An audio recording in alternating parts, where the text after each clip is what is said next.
अस्सलामुअलैकुम दोस्तों, मेरी अज की वीडियो कपाह की काश्त शुरू अज अलहमदुलिल्लाह खिले कढ़न लग पे तो शुरू करनी आ देखो कपाह के खिले कढ़ लए आ देखो अलहमदुलिल्लाह बहुत ज़बरदस्त ज़मीन तैयार हुई आ।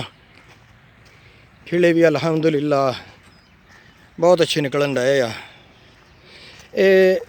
इत्थे साढ़े को है दूसरा प्लांटर जोड़ा आटोमैटिक प्लांटर नेगा। आटोमैटिक प्लांटर ना इत्थे सही जमदी नहीं कि ज़मीन थोड़ी भी उच्ची नीवीं होए तो फिर नागे पाई जाती आ। ते आ देखो इनू ऐदा पहलों भरा लईदा तो फिर भराउण तो बाद फिर सेक ते चुंगा ला देईदा है।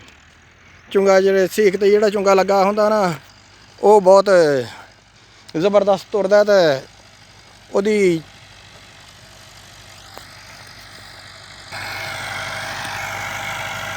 सेक वाला चुंगा जो बहुत ज़बरदस्त तुरदा है। तो फिर मुढ़ नूं पानी ना लगन दे, मुढ़ तो पानी थोड़ा थल्ले रवे ना तो जड़ जी जड़ नूं पानी लगे तो फिर पक्का नहीं होंदा। तो बहुत ज़बरदस्त कपाह की जी नशोनुमा होंदी आ। ते इत्थे इंशाअल्लाह जे 105 सीड जोड़ा काश्त करना आ खिले वाला प्लांटर आ बगैर तो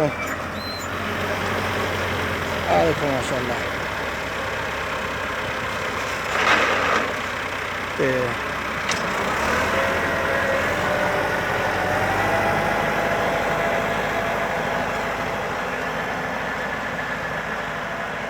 पिछले साल असी J5 सीड जोड़ा काश्त किया सीगा। J5 काश्त किया सी अलहमदुलिल्लाह। वो पहले बारे की औसत जी